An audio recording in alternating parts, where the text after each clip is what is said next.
Hello and welcome back to Life of the Party, the Delphos Saga. I'm Nyx, your DM. We are NyxRising. Are you ready to go? Yes! Cue title sequence.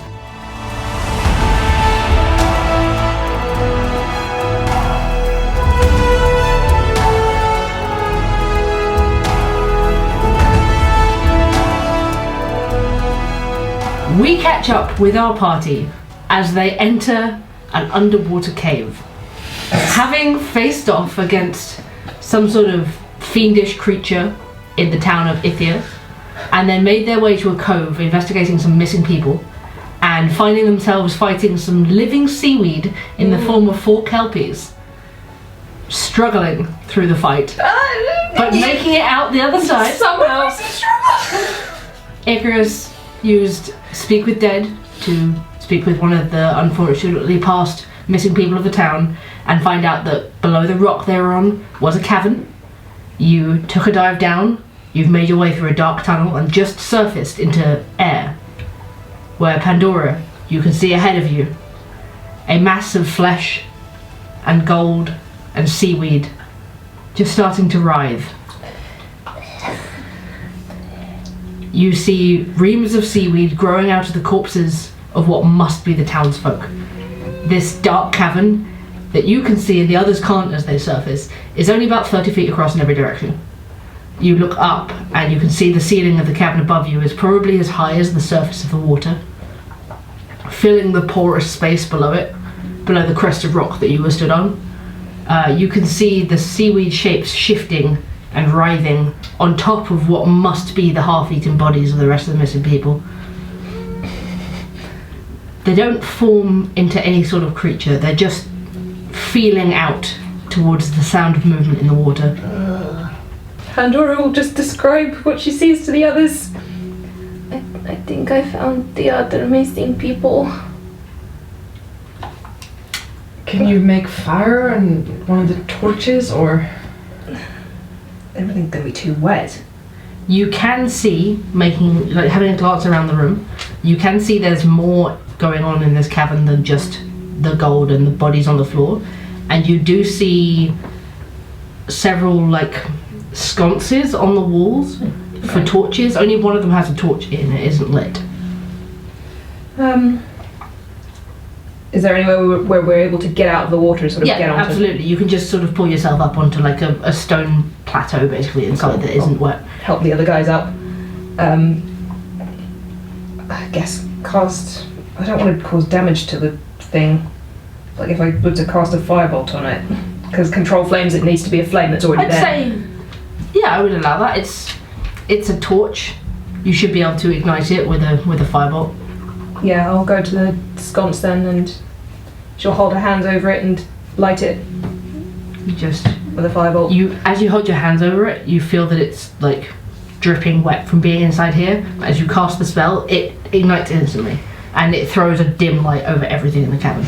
That's better. nice? From here, you can see heaps of gold filling the cavern. The bodies of at least 8 or 9 people in various states of decay, water rot, and having chunks of them eaten. You can get the impression that this is some sort of treasure hoard. Make an investigation check as a group just to find a little more. At 20. 8. 17. 22. Okay. I would say you quickly get the impression that this was perhaps a hideout for treasure, considering how much there is here. On top of piles of gold, you also see broken bottles and jars and ceramic items, a small crate which has several more unbroken items in there, crates of various ill-gotten goods, ranging from bottles of alcohol with corks still in the top to very damp and destroyed bolts of textiles. Is there rumour of pirates in this area? I wouldn't say pirates are massively uncommon. Okay. You hadn't heard anything specifically about this area, but it's not that piracy is completely uncommon to the western coast at all. from like anything I would know in general about boats in this area? There's quite a bit more to see, but there's nothing to indicate a particular boat or anything. So you do find some very old, very damp parchment scraps, and an ink pot, and you're just able to make out in the waterlogged ink on the top sort of some vague directions and suggestion that you should, whoever this was going to be given to, should come there for a rewarding opportunity. There seem to be multiples of these written out, never sent. Like a stack of them that were going to be handed out somehow, perhaps. You also see items that would perhaps be good for settlers or explorers. You see now sadly rotten sun-dries, shovels, simple clothing, all in sort of waterlogged crates that have been shoved down here at the back. You find a couple of old large tapestries, one so destroyed by salt water that you can't make out what's on it, the other depicting a rather vigorous forest scene with satyrs and nymphs that has been graffitied on quite nastily with an ink pen. A small trunk which seems to be sort of crusted closed with the salt, a good quality pan flute. There is in the centre a small fire pit, but not recently used. It's as damp as everything else in the cave. It looks like clearly someone perhaps sat in here and protected the area. As you're moving around, you do notice that the seaweed strips coming off the bodies sort of writhe along the floor and try and touch you, but they're easy to step over, very slow. And the more you explore, the more this scent of death starts to permeate all of your senses. Is it pretty obvious that there's no survivors here? There's not even a body in one piece here. Does it account for everyone who's missing, like the same number? Make another investigation check. I'll help you with that. Yeah, cool. 25. Okay. You sort of buck yourselves up, brace for it, and investigate the remains. You count up almost as many bodies as you were told there were missing people, perhaps even one or two more. You don't find anyone who matches the description of Yanni, the other farmhand. But you do find a couple of bodies wearing clothing that's not local to Erin. Oh, okay. So, like, not the same sort of chitons and tunics that you're used to, maybe from passing by ships or from elsewhere. Largely everything is chewed and eaten, with a focus on eating the flesh and leaving most of the internal parts. This seaweed sort of wriggles over them, but you realise it's not particularly much of a threat, and you are with your weapons just able to cut at it until it stops moving. So it looks like it's growing out of the bodies, or that it was there and it's just eating the bodies, or more that it was eating the bodies rather than the bodies turning into whatever that was. These could be the young. Maybe. I don't feel like we should leave any of this seaweed alive. Yeah, I guess we do what we can to get rid of as much of it as we can find. Yeah, let's do that. Guess we'll just hack our way around on any of the seaweed that moves. You take half an hour or so and just, with your weapons, with cantrips, just blast at the seaweed remains. Word of radiance. Word of radiance. Word of Ray of radiance. Frost, sort of- Toll the Dead. Seeps up and shrivels into itself until you're confident that nothing is moving. You have to like move some of the body parts around to make sure of it, but you're pretty confident there's nothing left in here. Just you, the corpses, and a whole lot of different treasure. There's a lot of gold here. We should tell the town. They deserve to have this. Yeah. Yeah. Some sort of compensation for all this happening. Exactly. Icarus is going to like stand as best he can in the center of the bodies, like, and just essentially read the last rites, and just sort of try and leave them in peace. I'd say, yeah, you're able to sort of order them slightly so they're not strewn about the place. Lay them out, close their eyes, give say them your Kor's blessing words. and Pelor's blessing, because that's the god of the area. And then perhaps cover them with the ruined tapestry, the saltwater stained one, so that if you're leaving them here, I assume you're not leaving them to be immediately seen by the next people to enter the cave. Okay.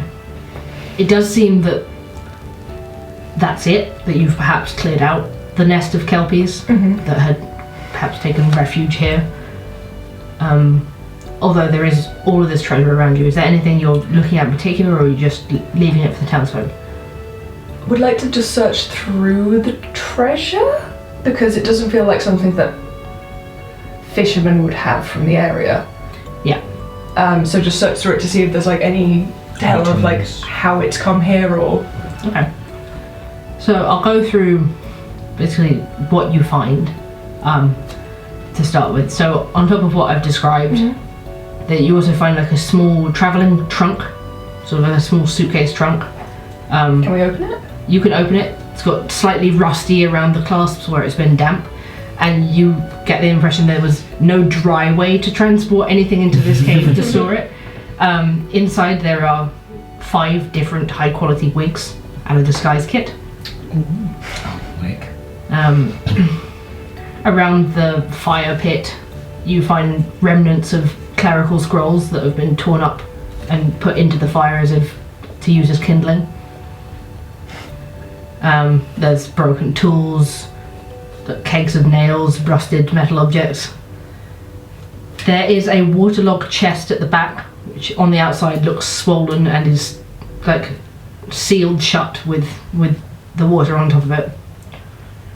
A leather backpack with some very, very mouldy sad bread inside, and some personal possessions like a bone-handled comb, a hand axe, a little ornate snuff box, mirror, like a nasty salt-stained wool wool cloak, and some silver pieces. And you do find amongst the gold in the cave like small diamonds, little red gems. The little chest that's locked with being so waterlogged. Is there any way we can try and open it up? You can certainly attempt to. What would you like to try to open it? Is there a lock on it, or is it one of those like internal locks that you have to? No, it hasn't. It doesn't look like it's got a lock on it. It looks like there's like a hook on the front that a padlock would go through, but there's no padlock there. It's just Oh, okay. the sort of the pressure of the water and like the salt over years and years. Maybe you'd Like say like hit 10 it with a years rock or or so. something. Like Yeah. that might sort of shift it. Roll an attack roll. Unarmed Just strike an roll. unarmed strike roll. Get in the tray. 14. 14. I say you manage to dent the outside of it, and you can see that some of the like crusted, salty rust around the outside sort of starts to break off, and you think you could, if you kept going, bash it open this way. Yeah. I'll keep going at it. Okay. Go with.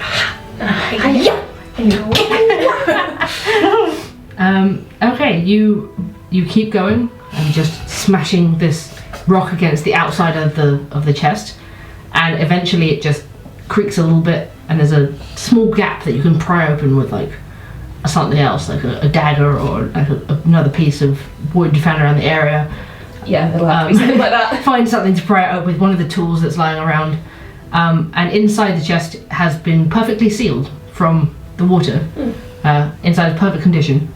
You can see some very luxury travelling items inside, glassware, a very, very fancy looking brass compass and a spyglass, what looks like a jeweller's scale, and a mortar and pestle, and some fine clothing.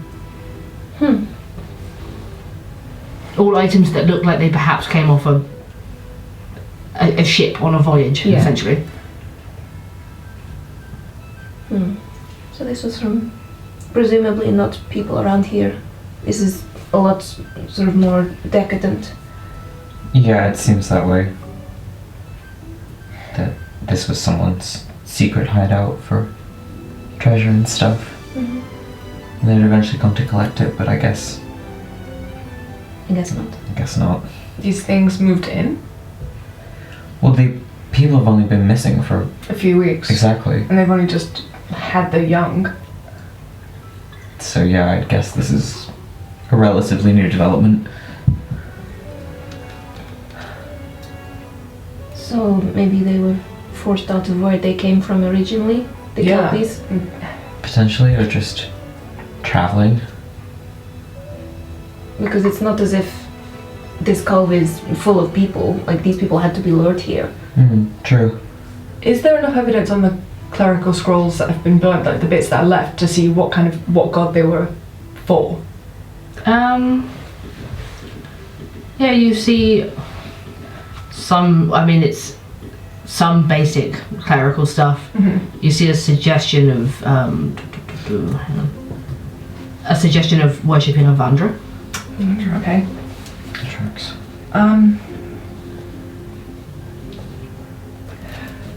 What's Avandra the god of it? Safe sea travel, essentially. Safe sea travel, okay. Yeah, that tracks then. But this is a town that worships Pelor, and obviously those that go on the ocean would still worship Avandra and ask for safe passage, but potentially not these on from here. Well, there's more people here than Mm. were necessarily thought to be missing from the town, so it could be other people from a passing ship or... Or it could be the people whose trove this was trying to come and collect. In any case, we should probably get back and Yeah. let people know that we don't have anyone to return, but no more people are going to go missing. It's a small condolence. Are there any other signs of, like, the suggestion that we might not have gotten rid of all the Kelpies, or, like, that they could sort of make their way back into here? I'd say you look around for signs long enough, there's not really anything to suggest there's more. And considering one swam away from you in the fight and, like, came back around quite quickly, you don't imagine that there were any that weren't engaged with you in combat. So they were just protecting their nest. Yeah. Yeah. Okay. I would like to have a look at the compass and the spyglass that are in that fancy box. They're fine quality, they're definitely not from this part of the continent. They're like nice brass and a few gold details on them, definitely belonging to someone of a high rank or someone of like an upper class. You do find a couple on the compass, a couple of small runes. Can I Arcana check it? Yeah, roll an Arcana check. Do you want to assist? Roll with advantage then. Mine was. I rolled a 12, so it's 14. You get the impression they're arcane runes, you don't understand them at all. Okay. I'm gonna take these things if that's okay. Yeah. Just the spyglass and the compass. Yeah. Would you help me look at the compass a bit more, maybe? Yeah, of course. Is there anything I recognise with my +6 Arcana? No, because you gave advantage. Yeah. I'd say yeah, it's not the kind of runes that you're like used to, not from this side of the continent. Have you tried looking through it? We'll look through it. The spyglass is just a spyglass. Yeah, it's just Oh, sorry, the compass. Yeah. Yeah, like, is it doing anything in particular? Like, Just turning like a normal compass needle would. okay. Pandora, you do notice the ceiling is dripping slightly from where this cavern must like condense water, essentially being underwater with the passage water in here, and some of the drips of water are hitting the torch on the wall, but it's not steaming like a flame would normally if it was going to go out. I'm going to take a closer look at that. You are able to find like a couple of similar, not the same sort of runes as to come from a different part of the continent, but like arcane runes down the side of the torch as well. I'll pick it up. So, just bear with me a minute. Like, it might get dark in here, but I'll put the torch back on if it does. okay. I'm gonna dunk it in the water. It doesn't go out. Yes! Yes! Oh, this is cool. Oh, that's very cool. Okay, so we can take more of those? There's only one. All the sconces were empty apart from the one. Okay. That is very cool. Yeah, that's good. Should we can take this, surely. Yeah. Yeah. Yeah, I think so. Cool. It's got like similar runes to the compass you have. Oh, so this has got to do something. That's cool. Okay, we should head back then. Tell the people that this Yeah. olive here. With a well-lit exit. Yeah. You know, for someone that can like be underwater a lot, just sucks that I can't see under that far under there. You should work on that. Train your eyes. Breaking news, D&D party does not want to raid treasure hoard. Stop it. The town deserves it! We're sweet moral babies. And also, it's a lot of like personal possessions. It's like It feels wrong. We are a morally good party. You are? Part of me was like, Maze, would you like all the wigs? I don't want the wigs! Do you want a disguise kit, Mace? No! Anyway, just trying to think quickly, is there any spells that will need material components like the rubies and the diamonds and stuff that are here? Revivify. Diamonds. Diamonds! Is that 500 gold worth of diamonds? 300 gold. 300 gold worth. There is 290 gold worth. Ooh! That's naughty. But that means you've only got to get 10 more gold worth of And you could sell a few rubies to do that. The town kind of needs it though. But we don't want to die. Yeah. And look at the gold! Okay, I'm having a moral dilemma Yes. of diamonds are a really important spell component Okay. for a really important spell. What have you done with the compass? It's in my hand. You watch it start to spin just in circles. Is it a moral compass? Oh my god! Oh my god! Hey, compass? Should I take the diamonds? It continues to spin. Does it only do that when whoever's holding it is in a moral quandary? Maybe. Okay, I'm gonna say, if it's useful for a spell, Yep. then it's taking something needed, not just something because we want it. That could potentially save our lives, considering And other people's lives. and other people's lives. Now let me hold the compass. The compass spins slowly, Mm-hmm. and then the needle settles on you. What does that mean? I have no idea.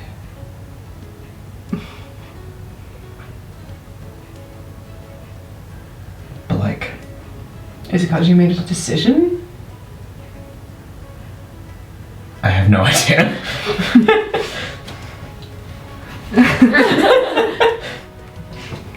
It starts to spin again. I want to know. The compass continues to spin. Are you undecided? I think we should take them. I agree with your logic. The compass needle spins and lands on you. So it only stops when you make a decision. I guess. You are not helpful. It tells you what you already know. There's perhaps something more to it. We just need to figure it out Probably. later. But yeah, if it's something that can save our lives or other people's lives, especially considering the fight that we've just had, it's not taking away something for the sake of taking it away. It's a resource that is helpful to us. Just take the diamond. Okay, we're taking the diamonds and the rubies to sell, and Okay. And Yeah, we'll leave there's- all of the gold and everything else for this town. yeah, that's for that. It's a lot of treasure. It's a lot of treasure. 290 gold worth of diamonds. Not 300. And how much worth of rubies? 50 gold's worth of rubies. Okay, that can be exchanged. Okay. We pick through the gold. We sift. Like monkeys getting fleas off each other.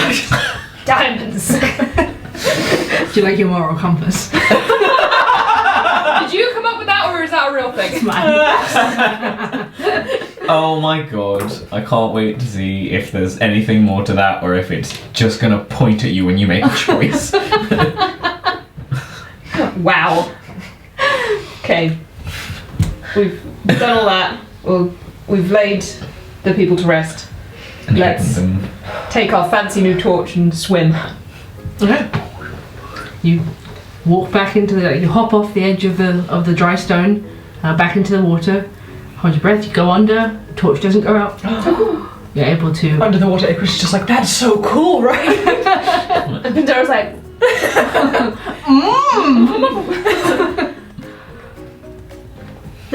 As you swim along, you see vague carvings in the tunnel walls, sort of with arrows and what looks like it might have been like small holes for traps and stuff in the past. There's nothing operational now. Can I borrow the torch, Pandora? Thank you. Just investigate with the torch along the walls just to see what if there's anything like specifically carved. There's nothing in particular that would help you to determine like who carved this or anything like that. Simply just It's just like a direction. directions and signals, perhaps for someone who knows they're there to avoid the traps without setting them off. Okay.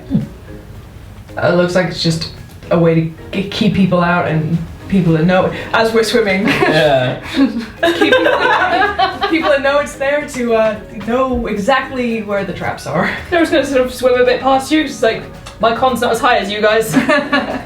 I can live under here. Yeah, I know. So like, Pandora has to go. I have to go. Yeah. And you're in May's swimming ahead as Icarus is still talking. Turns around like, oh! Oh yeah. Wow. You two pop up to the surface. Icarus about 20 seconds after you. Going along, it's bright daylight now. Yeah. You can see the tide is all the way in Yep. on the beach. Splash back over and go Yeah. find the horses. Okay. Are you doing anything else before you leave the beach? I'd like to just have a gander along it. Let's have a look around one more time. Okay, as you're leaving the beach, just make me one more group investigation check. You keep doing me dirty. If you guys roll 8 again, I'm going to lose my mind. I rolled a nat 20! I rolled a natural 1. 29! Alright. Thank you, Stef. 20. Thank you, Stef. I can't. I can 26. look with my eyes, but I can't find things. 22. Okay. That's 2 nat 20s on investigation. Thank you. You did me so dirty last episode.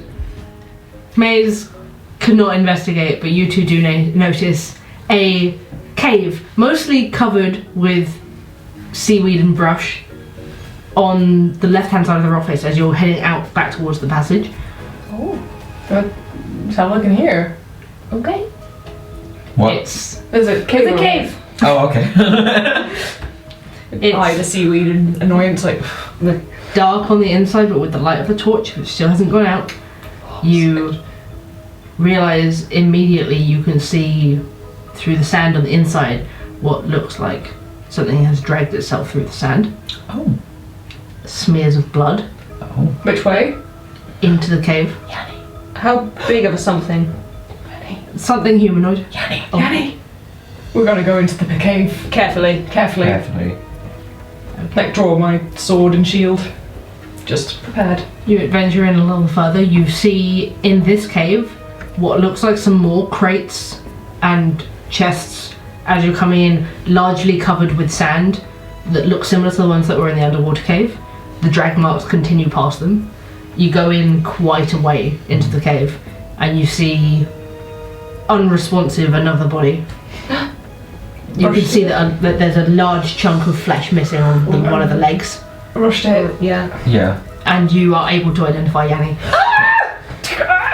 Medicine check. Healing word. Oh yeah. Healing word.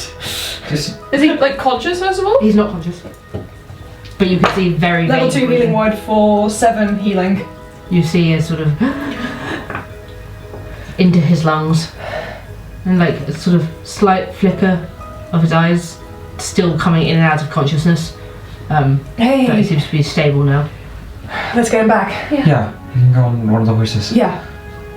We'll scoop gently. Between the three of you, yeah, you are able to pick him up and carry him out of the cave again. Is there anything else in here before we take him out? With that investigation check, I will make you roll another one, Yeah. just in case.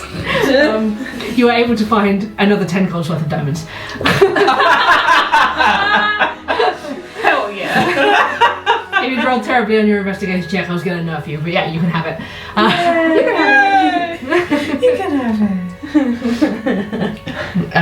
You carry Yanni, who is like that leg looks close to gone, Oh god. but is stable back out to the horses. Are you able to lift him onto one of them? I don't know what supplies specifically we have in our saddlebags, but like if we can Bandage it. like tie something around the top of his leg even. Like, yeah, I'd stem the blood say flow. Yeah. with like either you have supplies to do that, or with like the fabric of a tunic that you brought as spare clothing or something. Absolutely, First aid him for a Yeah. bit. Yeah. and cover that gaping wound. Yeah. Potentially cauterize it a little bit to Yeah. stop the blood flow. Tourniquet on it. Yeah, so you get him up onto the horse. He sort of just flops forward onto the horse's neck, but you can see he's breathing steadily now. Okay, let's get back to the bee farm. Yeah, quickly. It's some good news at least. Yeah.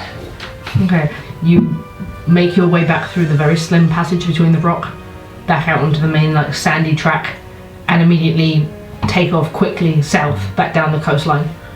You look up, you note from just about where the sun is in the sky that it's probably coming up on maybe 9:30, 10 o'clock now as you make your way back. Probably another 40 minutes of riding back into the town. Are you going straight to the bee farm? Yeah. Yeah.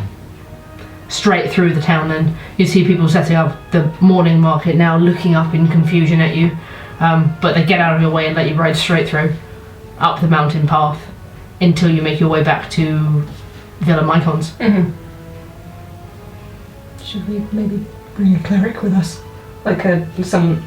Can you fucking take someone's leg off? Do you know how to do that? I mean, I was there for Loracide. Take his leg off? Also, it's a farm. They're gonna have first aiders. You can take people's legs off? It's just the strangest debate. You are able to bring him back up to Villa Mycons, Okay. and quickly, when they hear you approaching, like members of staff come out to see you again, and they're quickly rushing to your side and helping him down, carrying him inside the building. Everyone's quite frantic for a moment, and yeah, you're right. There probably is someone on site who will at least tend to wounds, who can send a message for someone to come and help. And for the next hour and a half, I'd say it's quite frantic. Until you find yourselves like sat back inside the main room where you first entered, at the small table with a pot of tea. Trying to stay like mostly out the way if we can. We went through the gift shop, got a I went to the beehive t-shirt, so we're just like, yay. And Andreas, the farmer, comes in after a while, looking quite shaken, but is like, we can't thank you enough. That's okay. No need to thank us. We're sorry, but none of the other missing people made it out. We were just so lucky to find Yanni. What did you find? Kelpies and a treasure hoard. It looked like they potentially moved in recently. But there's gold down there that can be given back to you and the community here. It's no replacement for their lives, but It's something to help rebuild. Thank you. I gave them their last rites. And hopefully they're resting in peace. We have a message for Aris's wife. From Aris. we can pass it on. And yeah, you can share that with him. He's extremely grateful, extremely somber. But tells you the town of Ithia can't thank you enough for what you've done for us. We did promise if you brought somebody back alive, there'd be an extra on what we pay. I don't think so. You've done so much for us. Yeah. We're extremely grateful for that. Thank you. Just glad we could do something. Is there anything else we can do for you? Won't you stay another night? We kind of need to get back with the horses. Yeah. But we will be back. I will warn him about the cleric as well. Yeah, she's still around. Yep. Whatever. He listens confusedly, but agrees to take your advice. He trusts the three of you. You brought back his farmer. Well, if I can't convince the three of you to stay another night, at least let us give you a parcel of food for the way. Thank you. That'd be really appreciated. He leaves you again for a short while, and when he comes back, it's with Katina. With soft grandma.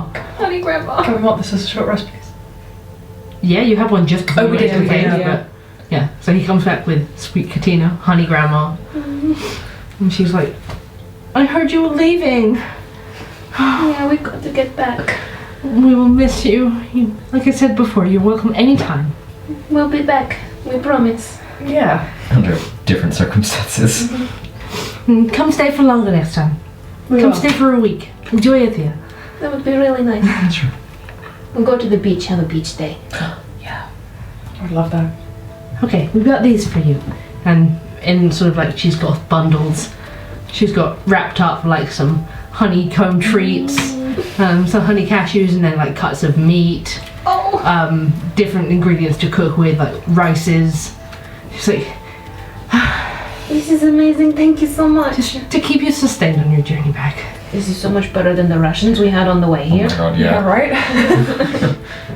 No, thank you. Honestly, this is more than helpful. Just stay safe. And you. course. We will. You too. And if you need anything else, just let us know. And if you need anything from us, just let us know. That is a deal. And you're not leaving without giving me a hug. Of course not. I want to hug her as well. Yeah. She holds open her arms. Oh. Big hugs. Group cuddle. Whether you want to hug her tightly or not, she will hug you tightly. Big squeezes and handshakes from Andreas. And they come outside. He puts his arm around her shoulder as they wave you goodbye back down the path. You realise you've stayed into the early afternoon now. And you make your way back along the top path with Ithia down at the bottom of the cliff. The sun glistening over the water. Absolutely peaceful. Just take a minute to look at it before we go. Yeah. We done helped. It's beautiful. So long, Ithia. We'll be back. Yeah. You make your way along, riding back south down the coastline towards Erin. While you ride, does anyone do anything? Just mulling over what Avra was saying. That's very fair. Trying not to do that. I'll be checking out that compass just as we go. Okay. We check out the knife. Yeah, I was gonna say, can I check out my knife while on horseback, or is that? Yeah, you needed to do, like, basically one more night of cleaning it before you can clearly see what it was. You're checking out your compass. As you're carrying it along, the needle is pointing north backwards behind you, quite comfortably.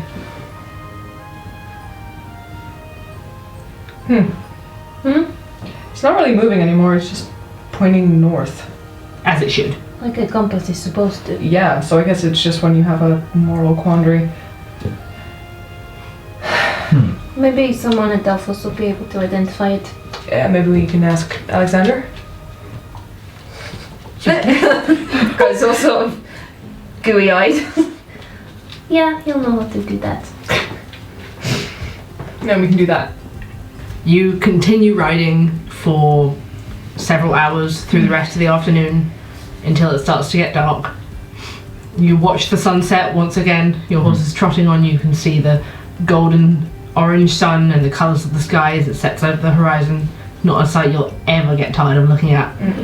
You keep on going into the early dusk. It starts to get completely dark. It starts to get too dark for the two of you to watch, although you do have... Well, you got a neat torch. You got a neat torch. It only sheds light, like, maybe 20 feet ahead of you, out here in the wilderness where it's just open land. But as you're riding along, Pandora, you spot first, and then the others in turn. Just the dim light of a fire somewhere further ahead of you, in the dark. There's a campfire up ahead. Yeah. You get out your spyglass. Hell yeah, I am. Okay.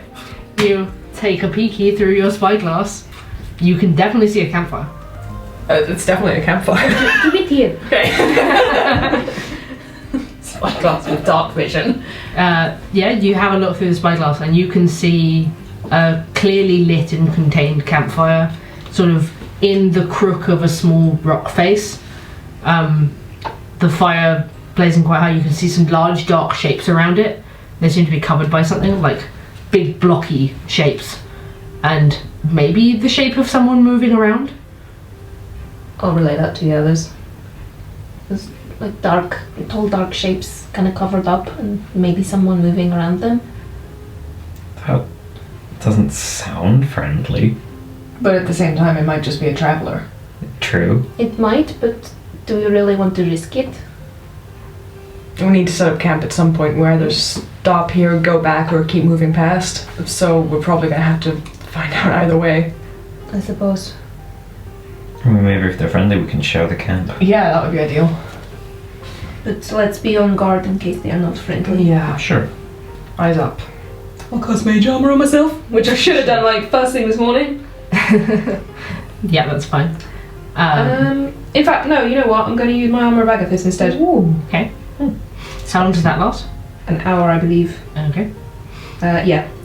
She'll have a sort of sheen of red ice over her.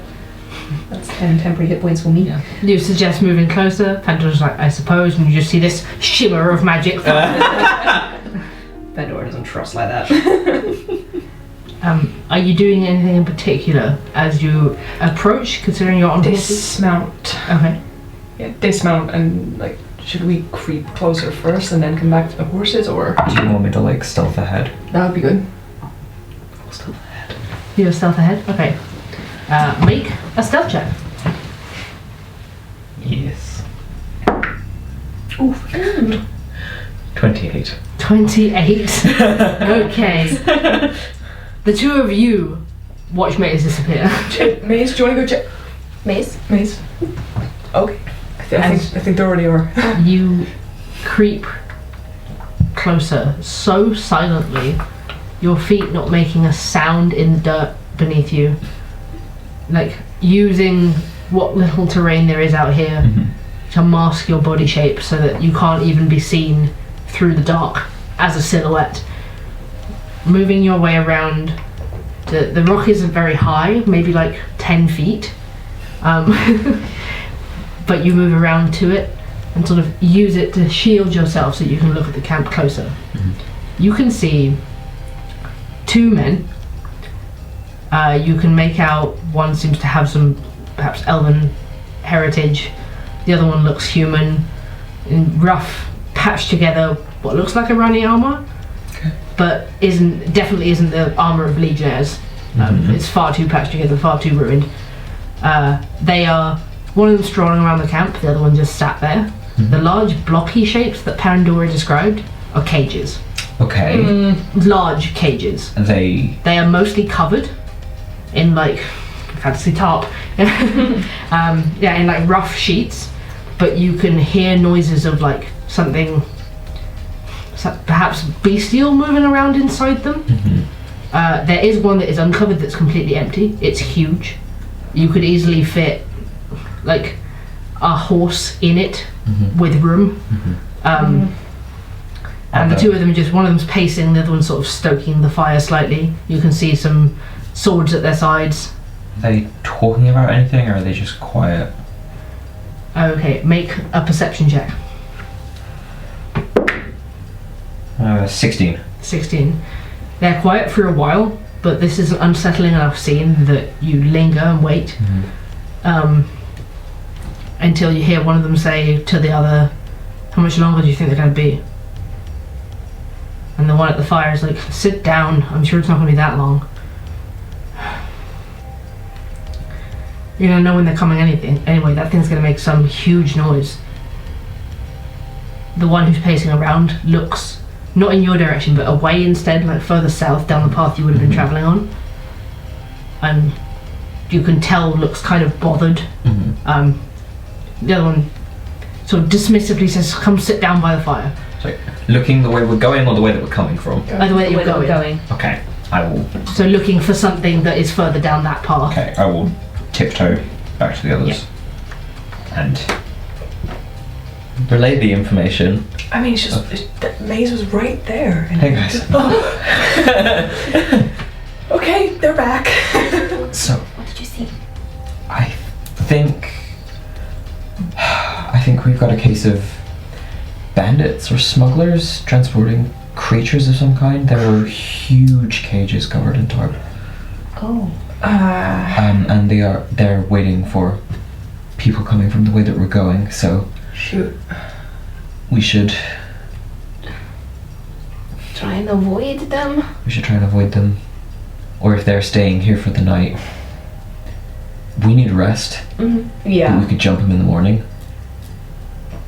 But what if they jump us first? Oh, we just have someone on watch. Yeah, and we just be quiet about it. Yeah, because I'm not sure I'm comfortable if they're waiting for someone coming from that direction. They might be going where we just came from. They said that they would hear their friends coming because the thing in the cage will make a lot of noise. What thing in the cage? The one that I saw that was visible was big enough for like a very large creature.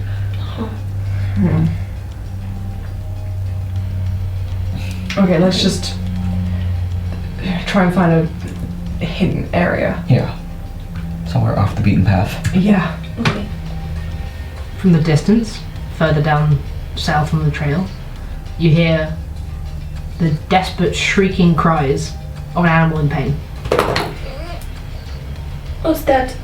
Probably. You hear the sound of swords clashing in the distance.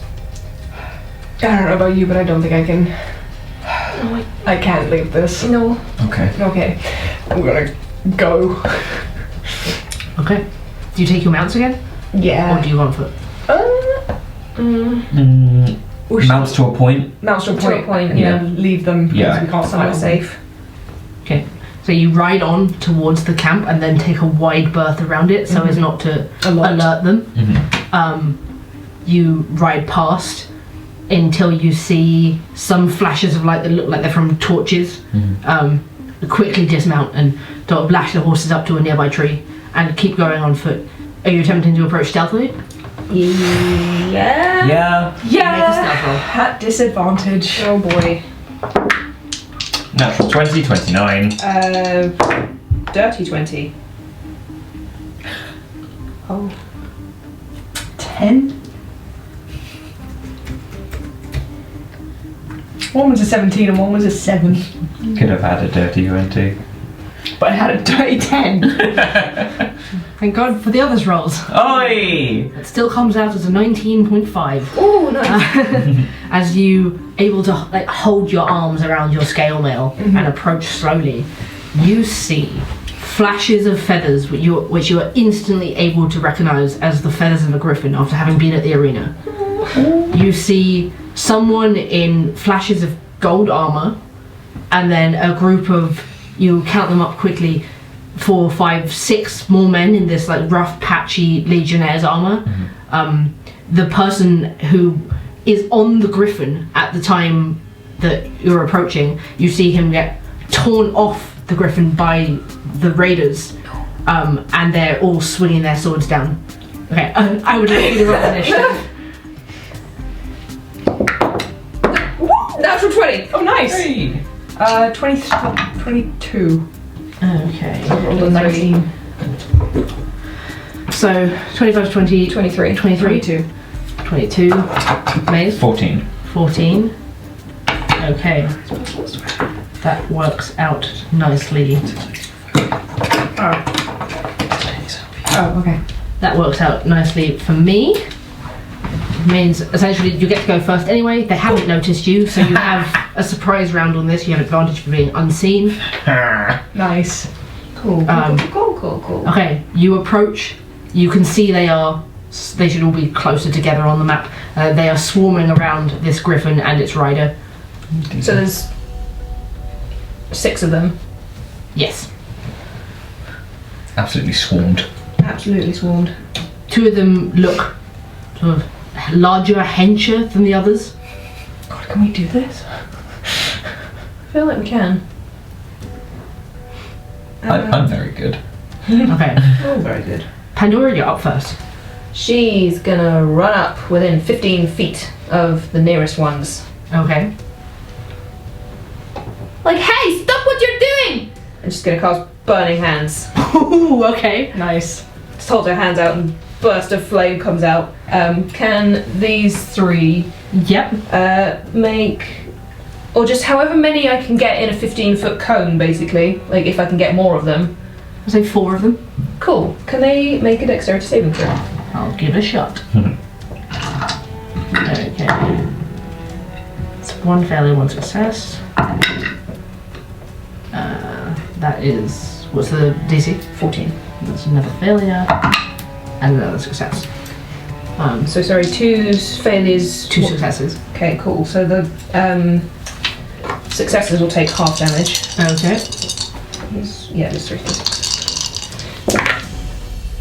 cool. That is 13 fire damage on the ones who failed, and the ones who succeeded take 6 fire damage. Okay.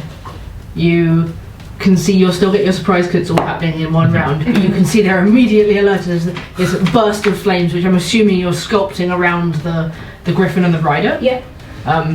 Sort of bursts out of Pandora's hands and spreads out rapidly and engulfs just the raiders at the front. Nice. So 13. Okay. Icarus. I would like to 30 to join my friend here with my shield up and Lorikai's sword drawn. And I'm going to I'll cast Spiritual Weapon Okay. at 2nd level, which is my last 2nd level spell. That's my bonus action. Great. So that will go and like knock on one of them fellas at the front. Roll an attack for me. Hopefully. It won't 'cause it's a natural 1! Oh no! You can still make an attack if... I'm not close enough. Out of movement. I'm out of movement. Cantrip. Cantrip. I can do a cantrip. Yeah, bonus action leveled spell. Okay. Action cantrip. Then I'll do a word of radius, but I can't. That's 5 foot. Let's hold the dead. Okay. Which is a saving throw for the person you're casting on. Wiz 13. Wiz 13. That is a 3. Nice. So that's 2d12s. They're taking damage. Oh, is it? Yes, the Pandora. If it's one of Yeah, those, yeah, it would have been. yeah, 2d12s then. Get the footballs. Oh my god, I never get to roll footballs. Oh yeah! Then that is a 21. 21. So you'll hear bells around him. I take a lot of necrotic damage. Okay. Freaking love Toll the Dead. Not for long he won't.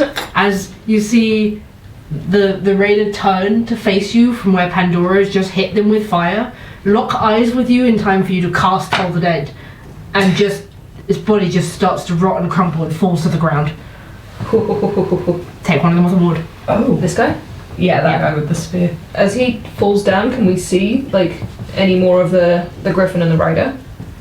You can definitely see more of them. They're not anyone you recognise. Cool. It's not armour that you recognise whatsoever. I was like, is it Orion? So what's he doing here? All places? no. Not at all. You don't recognise them, and you are able to tell now the griffin looks like smaller than the previous one that you saw before. Maze. Okay. If I dash, do I have enough movement to get up to one of the hencher-looking ones? Around this back circle. Yeah, why not? Because I'm assuming this is like a rock face. Oh, like a... This one at the back is a rock face. Oh, that at the front's okay, just dirt. Okay, that's why I walked around it, because I thought it was a... Yeah, same. It's all good. So which way are you going? Around, so there's one right on this side, at the far side, and there's one on the corner there that Pandora's already hit. Cool. I will go for that one then. Cool. Yeah, I thought that was like a thing that I had to go around to get to. No, sorry. Do the Griffin and Rider count as enemies of these targets? Yeah. Cool. That's mates. Yeah, it doesn't have to be your ally, does it? Just have to be an enemy. It just has to be an enemy of the target. And do I count as flanking them? Oh yeah. With the Griffin, yeah. Hell yeah. Advantage it is.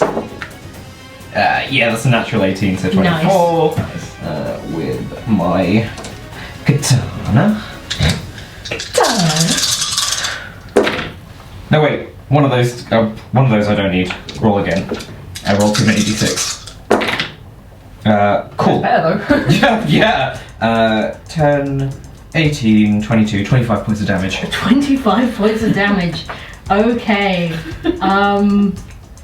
I've lost all capability of counting. How is Senor Beefy looking? Senor Beefy. Pretty rough already. Nice. Good. Yeah, first one's looking pretty rough already. Okay. Between them, they turn around. They've all seen you now. One of them, who doesn't look quite as hench as the other two hench ones, but is holding a nicer looking weapon, turns and goes, "Don't worry about the small fries. Focus on the Griffin." Is going to swing and attack at the Griffin Rider.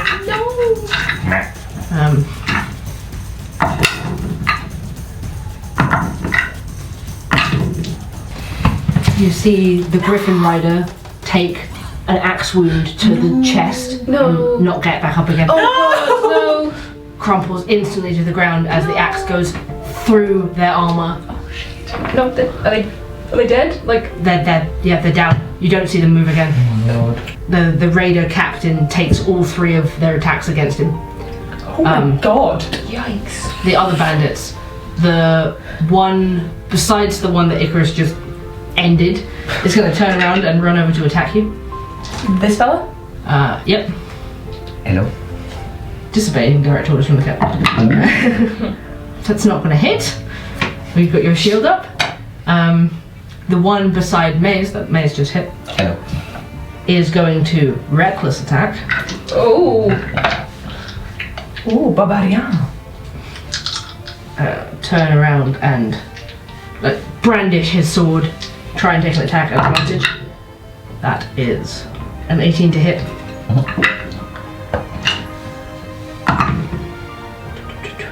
For 6 slashing damage. Cool. I'll just take that as is.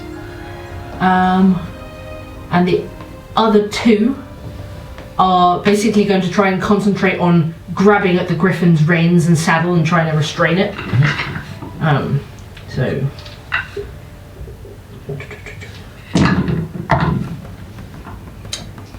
that's not a d20. Yeah. One of them, it manages to batter wing out and knock them back. The other one manages to grab onto the reins and start pulling it towards him. You move him and the Griffin further away. Yeah, that's far enough. Oh dear. And everybody else. Your wings are getting in the way, mate. Okay. The Griffin itself is going to try and attack back at the person holding onto its reins, Get it, baby. Come on, Griffin. but can't pull away from the reins. You can see that it's bleeding quite heavily from its hindquarters. There's a slash across its front shoulder, and one of the wings looks slightly battered and broken. Back to the top of the round, Pandora. I will. She's going to cast Scorching Ray at 3rd level, so that's 4 beams of Scorching Ray on 1, 2, 3, 4. Nice. The one that just hit Maze is because they did Reckless. Is that advantage? It is indeed. Oof, nice. Hell yeah. So let's do that one first. For a crit. Yes.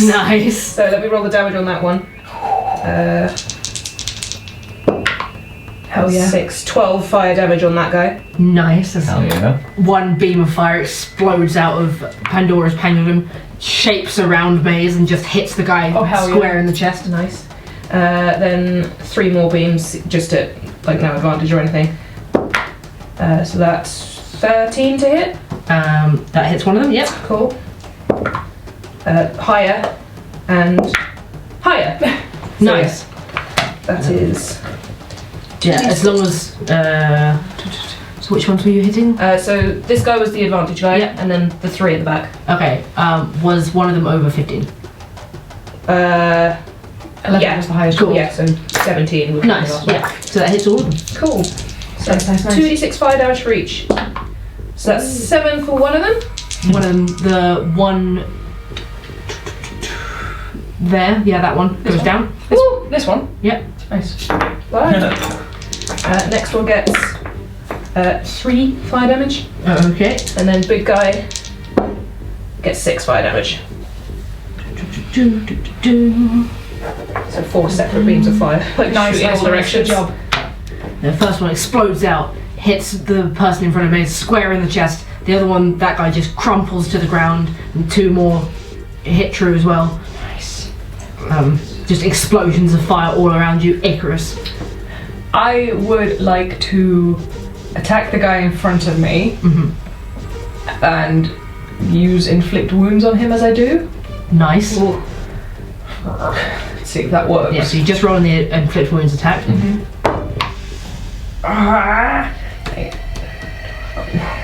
No. 12. Yeah, 12 hits. Oh, 12 hits? Yeah. Oh, okay. They weak and weedy. So 3d10s of necrotic damage. Yes. Cool. 13 necrotic damage. 13 necrotic damage. He goes down. Oh, Hey! Bye. Bye! There's another one crumples to the ground in front of you. okay, great. And then I will use my movement to 5, 10, 15, 20, 25 engage this fella Yep. with my Spiritual. spiritual weapon. Okay. For a 15 to hit. 15 hits. And it's a d8 plus 2 force damage. So that's 5 force damage. Nice. Okay. Spiritual weapon. You go bolting towards him. Spiritual weapon flies past you and just strikes at him first. He's still got hands on the griffin's rein, and it just strikes across his shoulder. He's noticed you. That's all I wanted. I've been noticed. You've done been noticed. Mayors. Cool. The reckless attack is still active on this guy, isn't it? So I get It is advantage indeed. on my roll. Excellent. I'll attack again with silence. For 22. 22 hits. For 11, 12, 17, 20 points of damage. 20 points of damage. Just in a series of blows, you take this guy out straight through holes in his patched together armor, and he collapses to the ground. And then I will go after the other big guy. The one who's by himself. Yeah. Okay. And I'll just take a straight roll attack Go for it. with my bonus action. That's a natural 2. His armor looks a little tougher than the others. Okay. You bring your weapon in to strike like you just did, and the armor is immediately tougher than the others. Okay. The raiders. The one you've just attacked, Icarus, is going to turn on you and reckless attack you. Cool. Here you go. Don't like rolling for arseholes with Stef's dice, so I'm going to use my other dice. 19. That hits. Where's my football? He rolls the footballs. He rolls the footballs for 6 points of slashing damage. Fabulous. Can he make a Can he make a Dex 13 save for me, please? He can try. That's a natural 2. Cool. And I will use my channel divinity to make that the full damage of 2d8 lightning damage. So Nice. he takes 16 lightning damage. Oh, nice. So he hits me and immediately just like gets electrocuted. In another flash of lightning that explodes out of Icarus, almost like down the weapon the raider is holding, and engulfing his body. You see this flash of lightning for a moment, and then he looks really fried when it dissipates, and quite shocked at what he's dealing with. Still vaguely holding onto this griffin's reins. Shocked and shocked. Okay. The other one is going to take his 3 attacks against Maze. Oof. So the first one, that's 15 That's my AC Yeah. with 2 swords. for 7 points of slashing damage as he brings out a scimitar I'll and take that. strikes at you. Swings it back the other way. Mhm. That one's higher. Oof. For 9 points of slashing damage. I'll uncanny dodge that one. Okay. For 4 points of damage. And then in the other hand, flips a dagger around and tries to stab you in the gut. No. Ooh, that's higher again. It's a dagger. But it's a dagger. For 4 points of damage. Wow. Okay. That is his turn. The griffin is Go on, Griffin. going to try and, instead of trying to pull away this time, is going to try and just attack the man in front of it with its beak. Go on. Peck, peck. That one does hit. Yay! What do you do, baby? Oh, what's the baby do? Peck damage. Peck damage. Okay. Pet, pet, pet, pet. And then it's going to try and swipe out with a claw. Get it! No, that one's not going to hit. Oh, baby! Too distressed. The injured limb comes forward and tries to strike. Is still struggling back, but pulling back on the reins desperately. Like Tiger trying to get out his halty. Pandora, back to the top of the round. Just gonna do the same thing again, seeing as that worked last time. Do another Scorching Ray at 3rd level. That'll be my last 3rd level spell slot. Okay. So more- 2 beams on yeah. each of them. 2 beams on each of them. 2 more beams towards each raider burst out of Pandora's crystal There's advantage on- shape around them. Yeah. Advantage on that guy, so I'll do his 2 rolls first. That's a natural 18, so Nice. 24 to hit. And 11. 11 doesn't quite hit. Okay, so that's 1 beam for him. That's 7 fire damage. 7 fire damage. Yep. And then I will roll the other 2 beams for the other guy. They're not at advantage, but I'll do Yeah, like 2 rolls. That's a 16 and a 25. Both hit. Nice. So that's 6 fire damage and 8 fire damage. Nice. Okay, yeah, just one of them goes wide as you have to like redirect it at the last second to avoid the griffin and Icarus. The rest of them all strike down, and just across this dark landscape is just explosions of lightning and fire, and then Maze stealthing through it unseen. Icarus. Okay, I'm going to try and use Inflict Wounds on this guy Okay, this time. at advantage. At advantage. Oh, thank Sorry, God. it's attacked. God damn it. Okay. 15, 16, 17. Yeah, that definitely hits. Yeah, okay. My dice are doing me so dirty today. It's always got to be one of us. So 3d10s of damage. Yep. Get him, get him. Ooh. That's it. Yeah, that is a 17 damage. 17. He's down. Ooh. Hell Down, yeah. buddy. As just like the other two, the body just shrills and decays before you with the necrotic damage and crumples to the ground. Hits with Lorikai's sword and watches him crumple, and Lorikai's floating sword goes off and attacks the one with Maze. Okay. Nope. Nothing's taken today, lads. That was a 9. Just swings past as you have to move it just out of the way to miss Maze. Maze. Bonus action, insightful fighting. Okay. Deception check. How deceptive is this man? This is 16. 13. I will take a straight roll with normal damage against him. 21 to hit. Yep, that hits. 6 points of damage. Okay.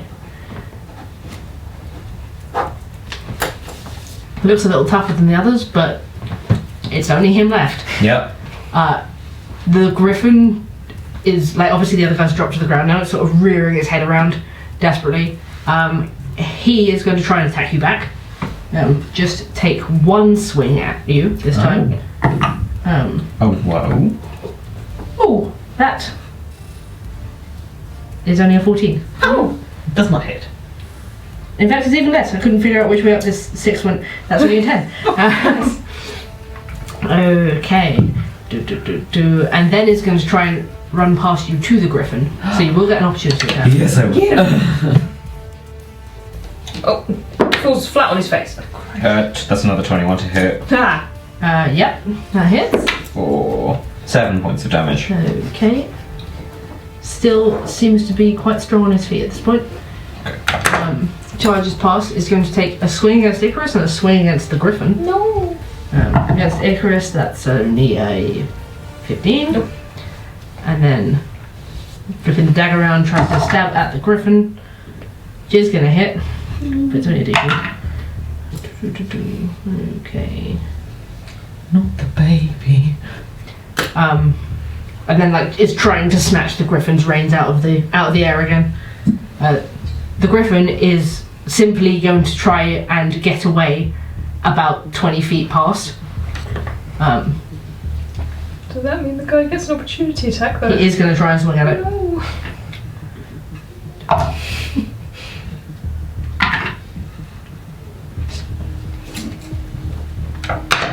He does manage to strike it across the hindquarters again as it moves away. It's not trying to flee the scene, it's just trying to get away from the weapons. Pandora. That pendulum will swing, those bells will toll. Make a wisdom saving throw. He can certainly try. 3.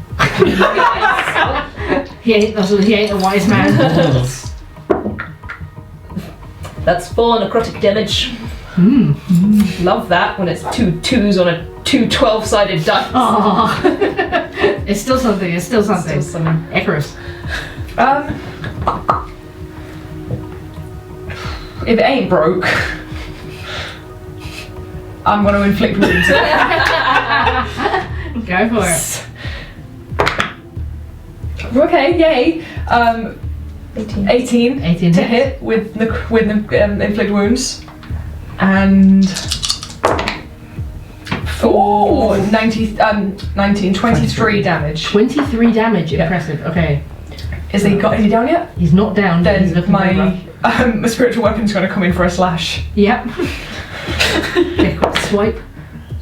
That's 16 on the dice, so that's plus That hits, 21. So that is a D8. For 9 damage. 9 damage. Okay, he's still just on his feet. Very, very barely. And just put myself between him and the griffin. Oh, bless. Yeah, Maze, you see this spiritual weapon. It comes flying past you in the first place. This guy, like, backs away from you and it goes flying the other way around your head. Chases him across the battlefield. Boomerang. You're up. I'm gonna flank it with Icarus. Alright. You have advantage. Yeah, I do. And sneak attack. Yeah, I do.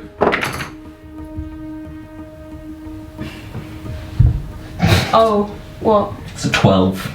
Doesn't hit him. Oh. Bonus action attack. Day 20. Dirty 20 hits. You don't have to roll the dice, but I know you're going to. Yeah. Yeah. 10. You have the floor. Yay! I behead him. Nice! I cut him down from behind.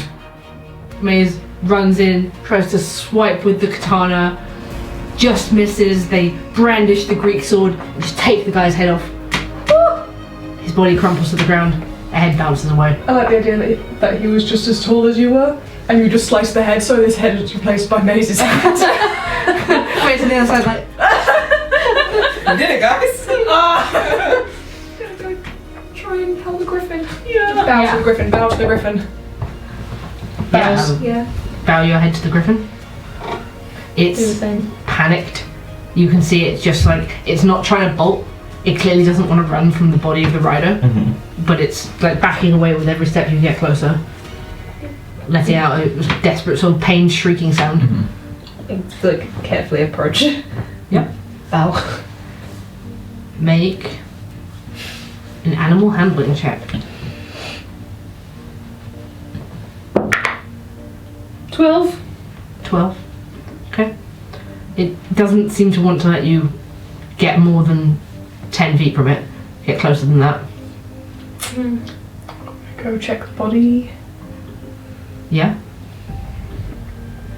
It lets out a loud shriek again as you turn around and start moving back towards the body. Just sort of like moves a little closer and then realizes Pandora is closer, backs away a bit, and is like sort of pacing back and forth around. I'm gonna go check the body then. Okay. You can see quickly that this rider is an elven figure. Was quite tall, long curly dark hair under a helmet which is now fallen off, which has like wings around the side of it. Tan skin. There is an arrow sticking out of his side in a gap between the armour, and before long you're able to sort of discern that that was definitely a poison arrow. This wound looks inflamed and is perhaps more the cause of death than the actual blow. He's got a few small pouches on his person, but it's just laying there. Check the pouches for any sort of like identity or like something about this person. Make an investigation check. Your favourite. Why? I got 2 good rolls when we were back on the beach, and now for my hubris of good rolls, I am not allowed any. So as you kneel down to try and like dig inside pockets and stuff, the griffin charges forward towards God. you and just headbutts you. Like, not painfully, but just like away. Hey, I know. I'm sorry. We're just here to help. Cocks its head slightly. It's listening. I'm sorry that this happened. We just wanted to help. We didn't get here in time. Backs away slightly. Make a persuasion check. Oh, God. Yay. Okay. 24. 24. It backs away and then it just stops and stands there. And the injured wing just like flops down to the side. You can see its sort of chest moving heavily with effort. He's injured. I'm healing word the bird. Healing bird. Healing bird. Healing bird. For 6 healing. Yeah, what do you say to it? We're here to help you, if you can trust us. It's definitely listening, cocks its head again, and then just like bows its head to you. Bow back. Then walks over to the body and just nudges it sadly. I'm sorry. You can pet it. Pet its little head. You can see the wound sort of drying up Yeah. where the blood was seeping out before. Are we getting the impression that it can kind of understand what we're saying? Yes. Yeah. You know, we know another griffin rider back in the city. He's really nice. Yeah, Ryan. His name's Orion. Would at least know what to do to help it. Yeah. Do you want to come with us? Nudges the body again. We'll bring your friend. Okay, we're not gonna leave him here. And then you see he does that Taika thing, get the halter, just like rubbing the bridle that it's wearing against the ground, trying to get it off, Unhook. and then just sits down on the ground, like lays down, lays its head out on its legs. I don't think we can rest here. Oh my god. One of us go get the horses. How far is this from the campsite that we initially saw? Maybe like It's far enough away that they weren't hearing the fighting. Okay. So maybe like a quarter mile of riding down. There were 2 guys there and more cages with things in them. Yeah. Like, I don't really want to leave that. No, that's true. So we should go back and free the other creatures in the cages? Potentially. We don't know what's in there. Maybe it's more of them. Yeah. Any more of your friends taken? Got his head in sort of confusion. Were you alone? I don't know why I thought I could speak to a bird. Okay, Well, if we make camp anywhere near here, they're most likely going to see us. yeah, we need to deal with them. There's only 2 of them there. Yeah. Feeling exhausted, but let's try it. They looked, from what you saw, like some of like the lackeys here, not The ones who big went down guys. easy. Yeah. Yeah, they go down easy. Okay. Let's just go finish them off. Yeah. If you let me sneak over, I might be able to get one of them down before I can they probably even notice. cause a distraction as well. Sure. Okay. Okay. So you approach the camp again. One more stealth roll. Oh, God. 19. 14. 14. Okay. So it's quiet enough. Yeah. They don't hear you coming. Icarus, you perhaps hang back slightly with the griffin who is following behind but won't let you hold it. And Maze, you're able to sneak up to the camp. You see the 2 of them there still sat by the campfire. Sort of, they're now like playing cards. Yeah, I just want to shank the first one. And I guess you guys be ready. Okay, roll your attack with advantage because you're hidden. Cool. Yeah, 14, so dirty 20. Yep, roll your damage with sneak attack. 6, 12, 13, 17, 20. The 2 of you can barely see Maze as they flatten themselves to the rock again this time. And then just in 3 very quick steps, sliding past one of the cages, it's just a knife into the guy's throat and he drops down at the campfire. The other one looks up and sees you. I think you can make an attack against the second one if you want to. Sure. Just a straight roll. Yep, 8, so 14. 14 hits. 14 hits. Cool, for just straight damage. 4. 4, okay. Is either of you 2 doing anything? Crossbow. Crossbow, roll for it. Yeah, I use my light crossbow. Nice. And Pandora at the same time. Yeah, firebolt. Firebolt, you can roll for that as well. 19. 19 hits. That was an 11. 11 hits. Oh, really? Yeah. Okay. So both roll damage. 7 fire damage. 4. Perfect. Yep. Maze's Greek sword just slashes across this guy and then crossbow bolt right into the shoulder. Fireball explodes over his chest. He doesn't make it across the fire to get to you. Just crumples to the ground in utter silence. Cool. Just in time, because there's another shriek of annoyance from the griffin. Stomps its feet in the dirt. Hey. I'd like to take a look at, have a little peek under the top, see what's in the cages. Okay. You lift the sheets on top of them. The first thing you see is a huge lion with a glittering fleecy mane, golden hair, intelligent blue eyes staring back at you, glowing slightly out of the dark. It lets out a huge roar right into your faces and sort of presses up against the front of the cage. It's maybe twice the size of any lion that you've ever seen before. We're here to help you. It just turns around in the cage and sort of paces back and forth. Is there any food in the cage? No. They're starving. Give it some of the Yeah, the meat from the from the Hacks. Yeah. bee farm? Yeah, and then go and see if there's a lock that I can pick.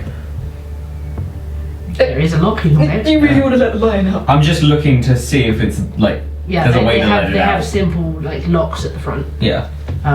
What's under the other tops? You move to the second one, and you lift up the top. And at first, it looks like the cage is completely empty, like this huge cage that would, like the size of this table almost, sort of like 2 meters by 2 meters across, basically. And you don't see anything in it at first, and then you realise you look down and you see something that looks kind of like a pine marten, like completely static. It looks like it's made of solid bronze. It's just stood there. It doesn't respond. And then in the third one, this one smells really bad as you approach. You lift up the sheet, and like filling this cage to the top, its head against the top of the bars, is this large creature you've not seen before, but you've read about them perhaps in textbooks. Like the body of a buffalo on top of 4 squat legs, and what looks something like somewhere between a cow and a warthog's head on an elongated neck. This is a, can I pronounce this? Catoblepas. Catoblepas. It's sort of a misshapen cow creature, and it fills this cage. It's like 12 feet high, sort of crouching its neck down inside it, lets out a really stinky like half of breath where it's pressed against the front bars. They can't have just all been captured in this area, right? They must have been transporting them. That would make sense, yeah. You would find if you explore further around the rock, like carts, like evidence of they are transporting them. Yeah. Is there like a log of what they've got or where they're going? Make an investigation check on the camp. It's everybody's favourite check. 19. 19. Okay. You don't find a log of where they're going, just records of the creatures that they're finding and records of the prices they think they'll fetch for them. The big cattle creature, you see it has a few different prices with question marks, and one of them just says for meat, question mark. The fleece mane lion, as it's identified on the paper, looks like it will go for maybe 100 platinum. Jesus. And the other one, which is labelled as a bronze sable, it's just got more and more question marks next to it. They're not really sure what they're doing with it. Yeah. Is it just the 3 cages? Just the 3 cages and the empty one. Yeah. Yeah, the empty one that we can presume would be for the griffin. You also find knocking about like various like camping supplies, like their rations and meat, bed rolls. Do they have flasks of oil? Yeah, like you find a few flasks of oil. I'll take some flasks of oil. Let's say you have 3 flasks of oil for your torch, for your lantern. Yeah. So do we take them back to Erin to be dealt with, or do we like release them here? So, was there any indication as to where they'd come from? I would say there's probably some notes to that effect. So you discover with that investigation check, the sable was captured when it approached their camp. They don't understand why it approached their camp, but they just were quick to just capture it and put it in a cage. They don't understand what it is. The lion was caught out in the wild, and the Catoblepas was stolen from someone's farmland, although it doesn't say where. This is not a creature you've seen farmed anywhere near Erin, so... I feel weird about just letting them out, but I don't want to just leave them in cages. Yeah, I agree. Like... The sable, I think, would be safe to let out. I don't know what it is, so... I mean, especially if it came up to them. Okay. Like, maybe it would just go if it wanted to go. Perhaps. The lion I'm a little bit more wary of, but... Pandora, make an Arcana check for the sable. Natural 1. Okay. That's a 7. Yeah, Damn I it. just wanted to see whether you might have heard of this in your studies, but I guess not. Damn it's it. not. I want to know this thing. It's so cute. I guess, yeah, just if you can open that cage then. The lion. Not the lion. I could open any of them, probably. Then try to say the sable then. But you said the lion had intelligent eyes. Yeah. The lion, I feel like, might understand us if we talk to it, but it doesn't guarantee that it won't Attack. attack. But I agree. I don't like the idea of them being in the cages still. No, absolutely not. But at least the Katopapath, we could maybe bring to a farmer in Erin, and if it's a farm creature. Maybe you'll just follow instead of being shoved in. Yeah, exactly. Do you wanna, right, you guys want me to break the sable out? Yeah. Maybe try and talk to the lion while I do that. Okay. Let's take whatever meat we have out of the packages we've been given, split it up between. I'm guessing the sable eats meat. You don't know. Like that little like things. Does look like it's made of metal. We'll see. We'll split it up, like between Yeah. maybe some for the sable, some for the lion, some for the griffin. There's more at the camp as well. Okay. That, I just don't know how a statue jumped at them. Like I feel there's more to this thing than it's just a statue. I'm curious. okay. So yeah, Sort him out. we'll go to the lion. I will go try and lockpick the sable. Yeah, I won't make you roll because your lockpicks can't break. So if Okay. you don't make it on the first try, it's not a magical lock. You're just gonna keep trying until it pops open. Cool. So after fiddling for 30 seconds or so with your lockpicks, it just clicks open. It's a fairly simple lock. You let the thing swing open, sort of brace yourself for this small bronze statue of a sable stood inside the cage. And then it sort of creaks slightly and then scurries off really fast, straight out. Straight out, past your legs, off across the camp, and disappears into the night unless you're attempting to follow it. Goodbye. It just scuttles like all four legs moving very fast. Disappears into the dark.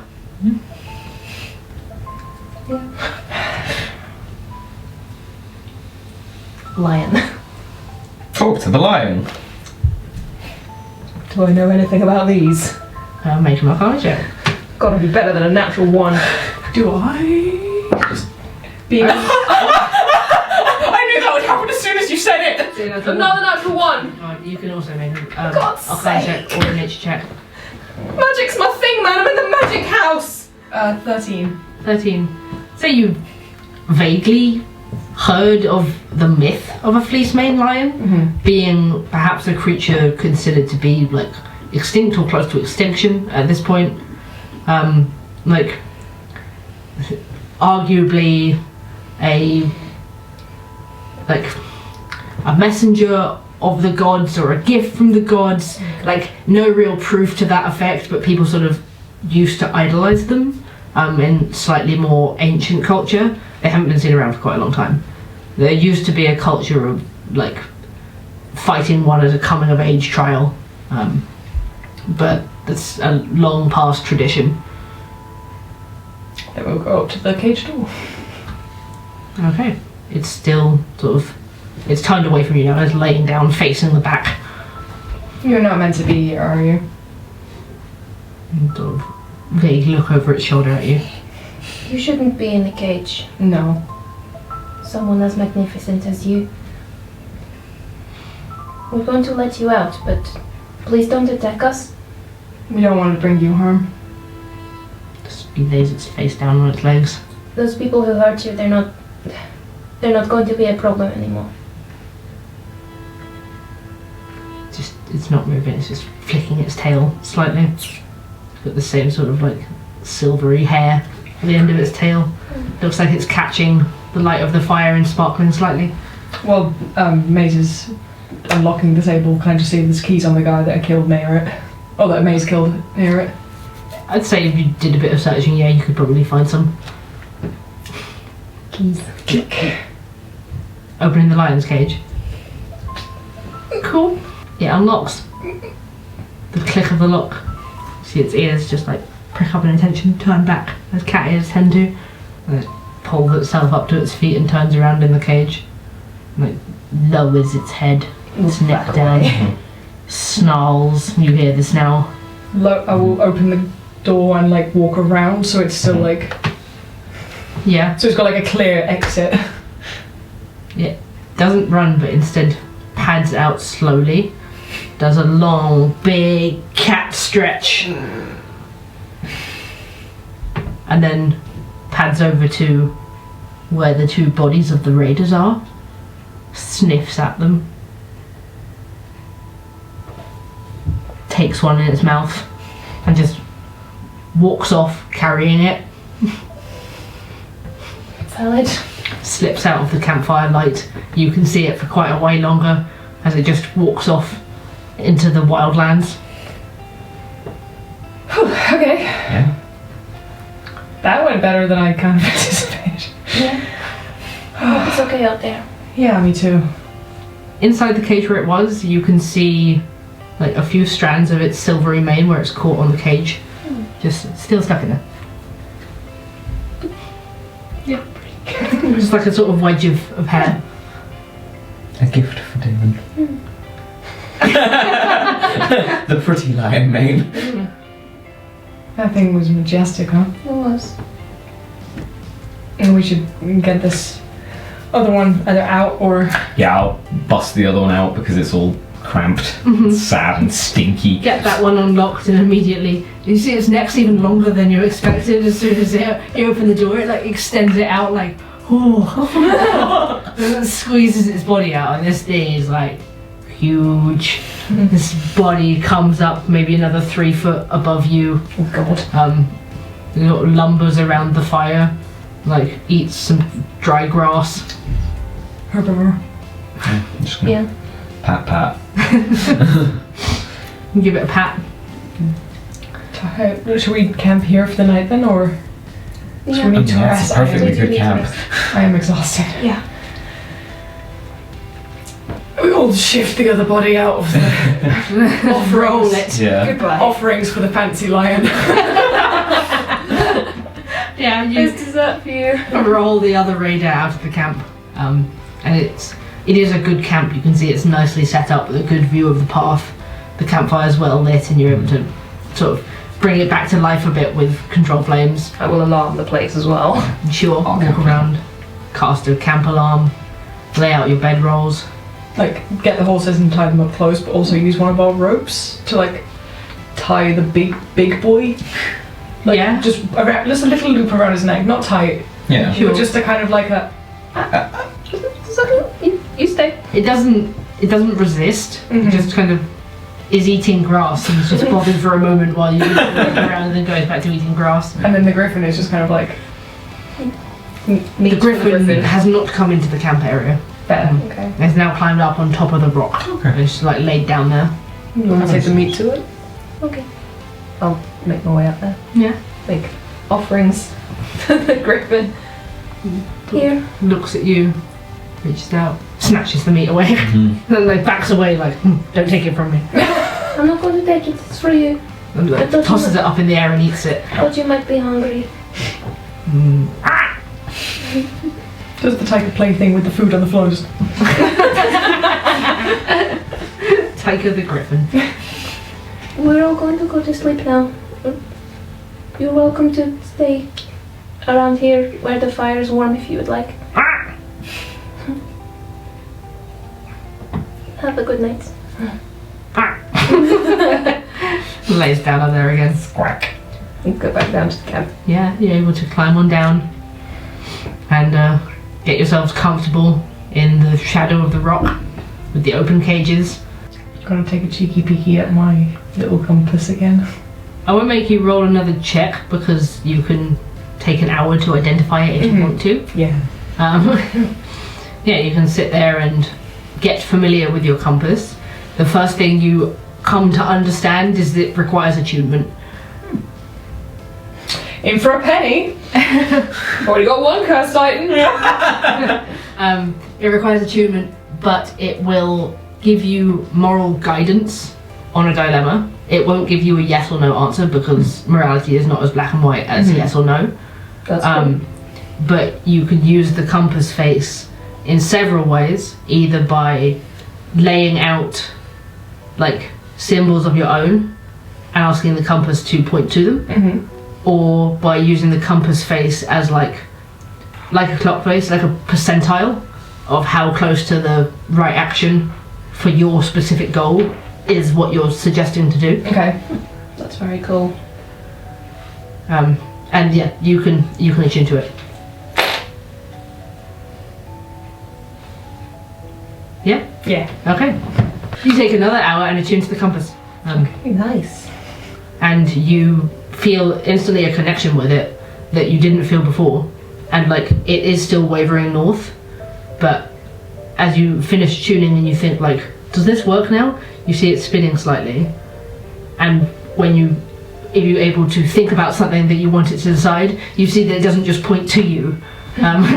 You understand like a percentile answer based on like no being 0%. Okay. So it's like, I'm really tired. I think, should I go to bed? 100. Yeah, okay. I've just got a magic 8-ball, but it's fantasy. Oh my god! Do. Seems unclear. Ask again later.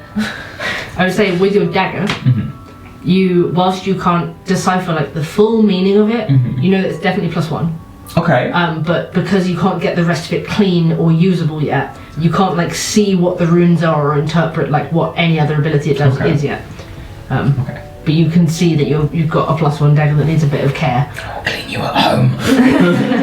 So I've got a question, Pandora. Yeah. Is there any way for you to hide the flame of that torch that you've got now without setting what you're hiding it with on fire? Or is it just always going to be obvious? Guessing we still have this torch lit. Yeah. You can put it out with control flame if you want to. You can extinguish it. Okay. She'll wave her hand and the flames will diminish. Oh! She casts control flames. I figured it was just that simple. Is it done? Control flames brings it back to life again. Ah! It just simply cannot be extinguished. That's so handy. It's really useful, right? Yeah. Good find. So yeah, we're keeping that with us. Yeah. This thing is just it helps decide on moral things. It's like a little conscience on your shoulder telling you what to do. Yeah. It'll be handy. Yeah. Okay. I don't mind taking a watch if you guys want to take some rest first. You took a real beating today. Yeah. Yeah, I can take first watch. Yeah, take a rest, Icarus. Okay. I won't argue. I'll just wake one of you up in a few hours. Sleep. Sleep. For the sake of your torch, its technical name is a Candle of the Deep. You can add it to your inventory. Ooh. That's cool. Well, cool, mate.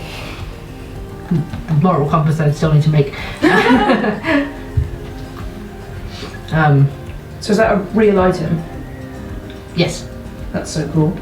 That's so cool! Yeah, a real item. And I can in fact now tell you a little bit about the bee items that you purchased. Oh, yes. Because I forgot to have Katina tell you, so I can tell you a bit more in detail now.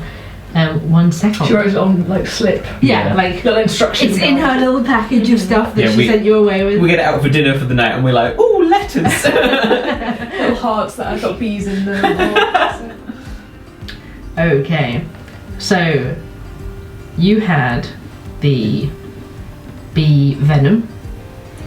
So a single vial of bee venom is extracted from the bees at Villain Icons. The venom is supposed to increase immunity to other kinds of poison and kinds of venom through extended exposure. You can apply 1 vial to a poisoned wound to negate 1 poisoned effect. This is an instantaneous use and the vial is depleted afterwards.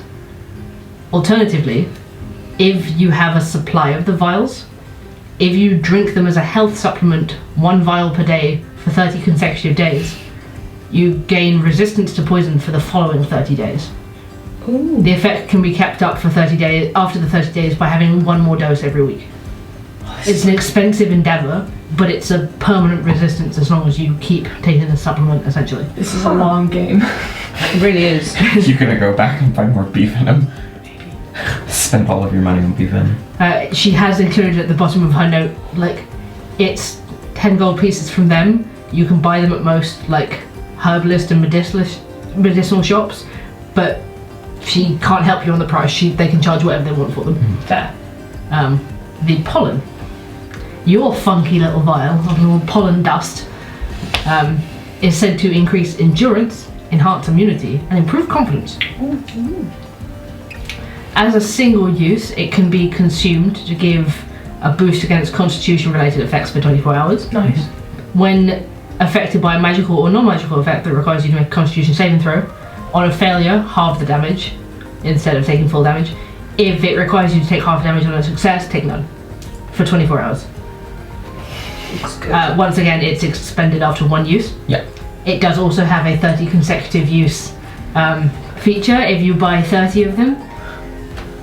Consuming one vial per day for 30 consecutive days will grant the user a +2 to their constitution score for the following 30 days. Ooh. Plus every week onwards with one more dice. So when we have 600 gold, 900, so we can all get one. yes, we're spending it all on bees.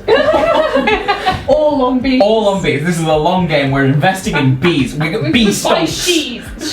My shares. Bee stonks. My shares in beehives. Stonks. Stonks. Yes. Okay. We're in it for the long con at some point Okay, when we're rich. +2 to con would be very nice. Yeah. I say, Max out your con. I would max my con. Okay. So that's what those items do. Very nice. Make It's tasty. a perception check for the night. 26. 26. It passes vaguely. It's uneventful. You do hear a very distant lion's roar. It's clearly quite away from you now. It's very loud. Echoes across the flat landscape. At some point during your watch, the griffin gets up and climbs down the rock, and you can't quite see where it goes, but it heads back in the direction of the rider's body and doesn't come back. The rest of your watch passes uneventfully. Just sit there with a cup of tea the entire time, like. Don't think about things. What do you think about things? Baby! Who do you wake up for the second watch? I got Pandora. Okay. Halfway through the night, Maze rouses you. Hi. Hey. Okay. Griffin's gone. I might be back in the morning, but Okay. Anything else to know? the lion's still out there somewhere. Well, I would hope so. Yeah, but like you might still be able to hear it. Okay. Just Cool. don't be too spooked. No, it's fine. Get some sleep. Night. You head to sleep. Pandora, make a perception check for the rest of the night. 5. 5. You're suitably distracted by all the things that are on your mind. Now you're sat alone at the campfire. You feel them all creep back in. All these thoughts of things you've heard over the last few days. These uncomfortable thoughts of things you've had to look at in the last 24 hours. It's quite distracting, but thankfully nothing happens through the night. You see a few like small animals and insects sort of scuttle around near the camp. Nothing passes through your alarm. The morning rolls around. Again, just be sat thinking about things when you guys wake up. Maze. Whilst you sleep, the images of half-eaten bodies in the underwater cave seep back into your mind. And in your head, throughout your horrifying dreams, they seem to take on faces that you recognize that you can't place. You see flickers of fire at the edges of your vision, and the same lumbering dark shape through a tree line that you can't place anywhere. That's all you can remember when you wake up. You two and your funky dreams. You'll start having them soon, boy. Absolutely contagious. Yeah.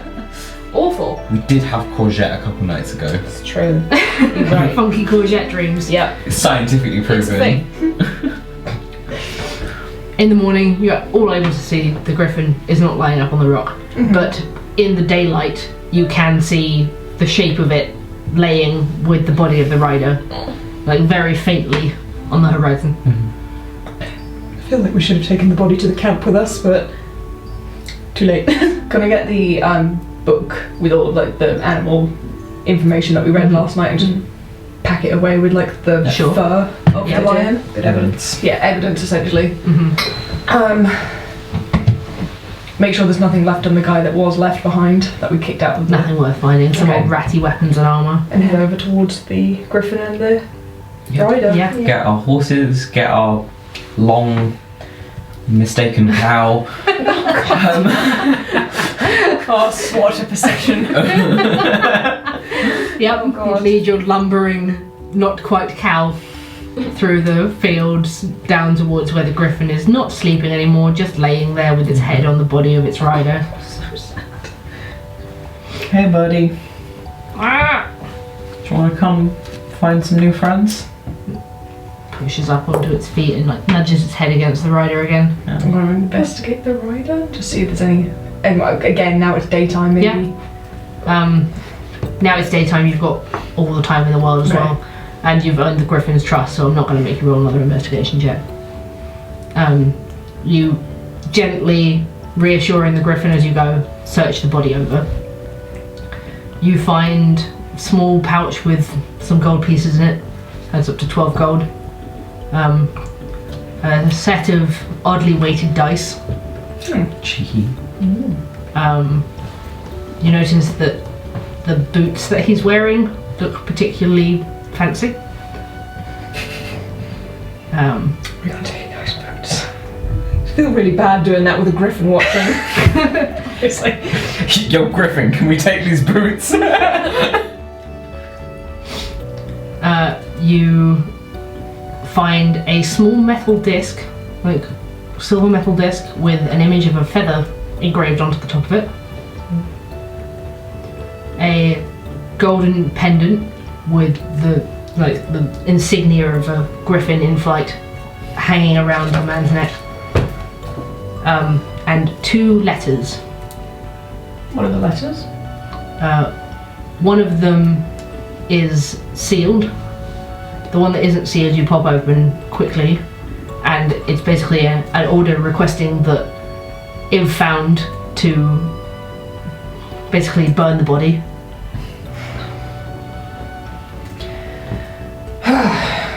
Okay. Give it to you two to read as well. Yeah. Read it over. That's so sad. Like, I don't know if this person would have family in Erin, maybe? Perhaps. Surely they'd want to know. Let's take the necklace Like, and... the identifying Yeah. things. Back of the other letter Yeah. has a small red stamp on it with the same insignia of a griffin in flight. It's sealed. I'm going to pop it. Okay.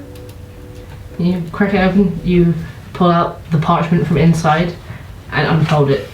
It's a contract, Okay. a mercenary contract, signed at the bottom by the Brotherhood. No other feature discerning who they are. Ordering for the location and elimination of a Niklaus Mueller. Oh.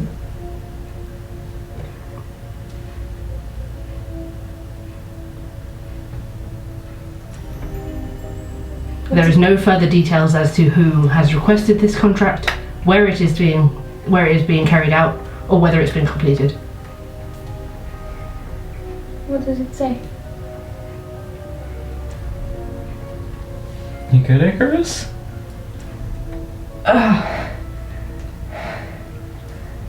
What is it? He's going to pass you the letter. He's gone very pale. Reads over. It's a mercenary contract. Pass it to Mace to read. What's wrong?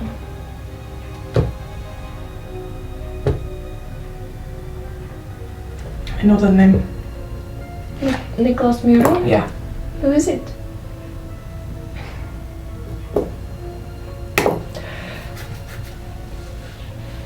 Somebody I thought was dead. It's okay. Sits Icarus down. Just take a minute. We need. Okay. We should move. We need to deal with the body, and we need to go. Oh, okay. Okay.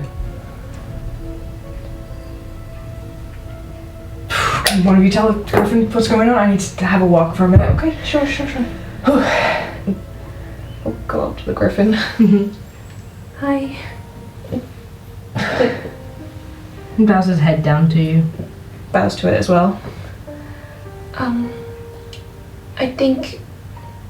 I feel like you might know what we have to do to your friend to send him on to the next life.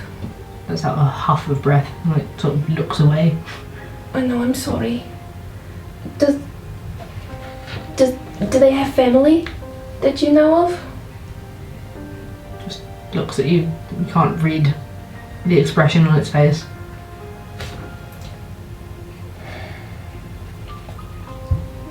We're going to do our best to try and find out who this person was, and if they do have anyone that they would want to know that they had passed on.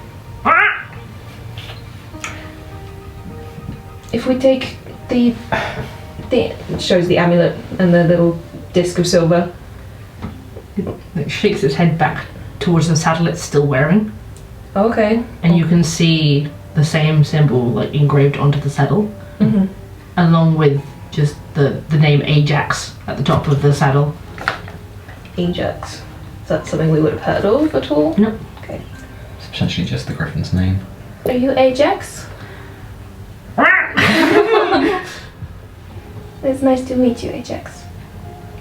Sort of beats its wings and like rolls its body around like it wants the saddle off. I'll take that off for you. It must be uncomfortable. Goes and takes off the Yeah, saddle. gently just stays still, lets you remove it, and then like shakes its body out. You can see the wings looking a lot better this morning. Does it Like feel better? beats them quite comfortably, and then like trots around back to the body, nuzzles against it. We're going to find their family. I promise.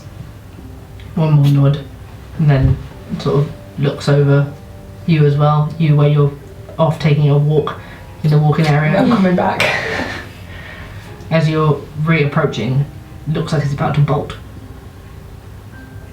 Unless anyone's doing anything to stop it. Does it look like it's going to grab the body before it goes? No. Okay. It like nudges the body one more time, and then starts walking, then starts taking off running, and then just erupts into flight and takes off into the air. You see it struggle slightly and then sort of catch itself and fly off. So long, Ajax. Just walks straight back through both of you to the body and just kneel down with my holy symbol and just cast Speak with Dead. Immediately, the eyes on the body just Icarus, Be careful with your questions.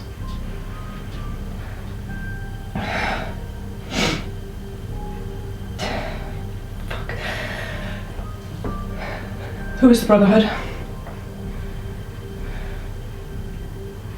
Brotherhood. Mercenary company.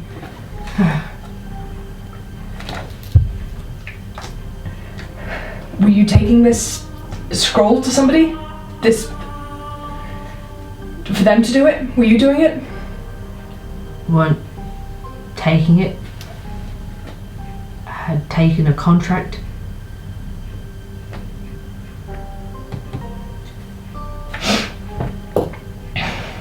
Why are they after Niklaus Müller?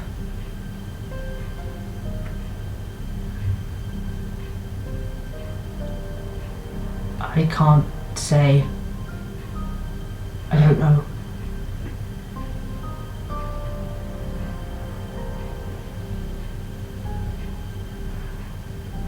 Where is he?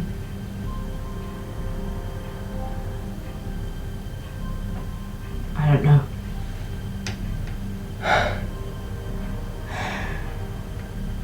Breath expelled. No!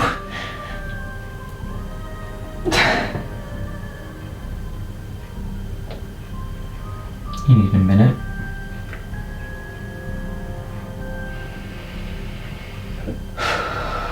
Maybe take him for a walk. I'll deal with the body. Okay.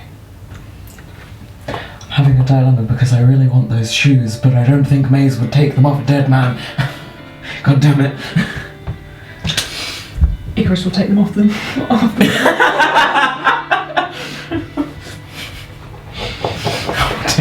I mean, like, now that we know that this person was going to kill someone that Icarus knows, would Maze take it? It's fine.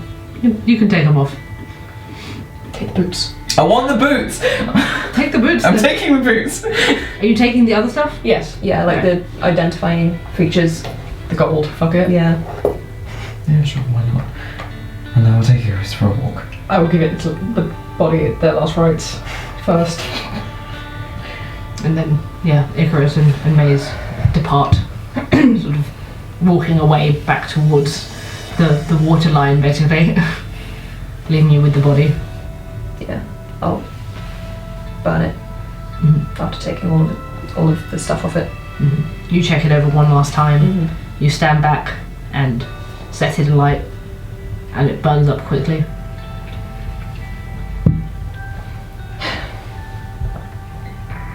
And go back to the horses. Icarus and Maze. Let you have your space. Much appreciated.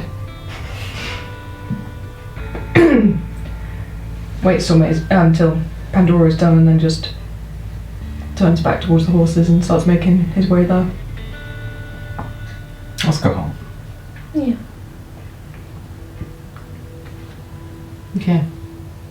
You remount your horses, the large creature in tow, quite somberly making your way back towards Erin. It's a slower journey with this huge thing roped behind you.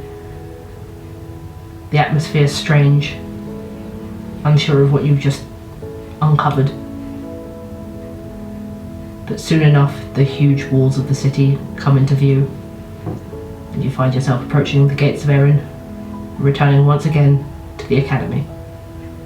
And that is where we'll end tonight. Technical question, can the creature fit under the gate? They don't have a thing at the top. Okay. How giraffe that we're walking through the city. Yeah, it's not. Still faster than the Yaxi we keep going. It's like 12 feet, and the Okay. walls are like 100 feet high. A gift for your loss. It's still faster than him. People are going to be pretty shocked that you're walking into Erin with this thing. Yeah. Yeah. Man. You good? Mm-hmm. You sure? I got actually genuinely dizzy. Yeah. The visceral reaction when stuff comes up. Don't you just love it when stuff? Welcome to Stuff. You've had your Told first you you were dose of next. stuff. Welcome to stuff. Well, thank you guys so much for Thank you playing. for DMing. Thank you for saving my menagerie of crazy animals. Yeah, of Babies. course. So cute. Thank you for not making the lion kill us. Yeah. Yeah. That sucked. So I was looking at it like, would it try and attack? Don't do that. Don't do that. It's an intelligent creature. Yeah. We're friends.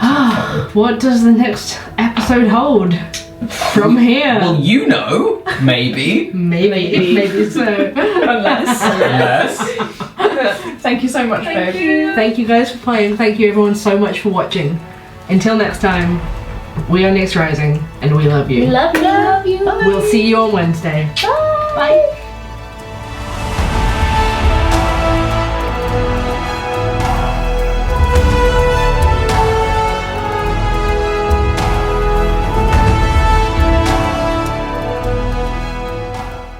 Hey there, Sunbeams, it's Pandora.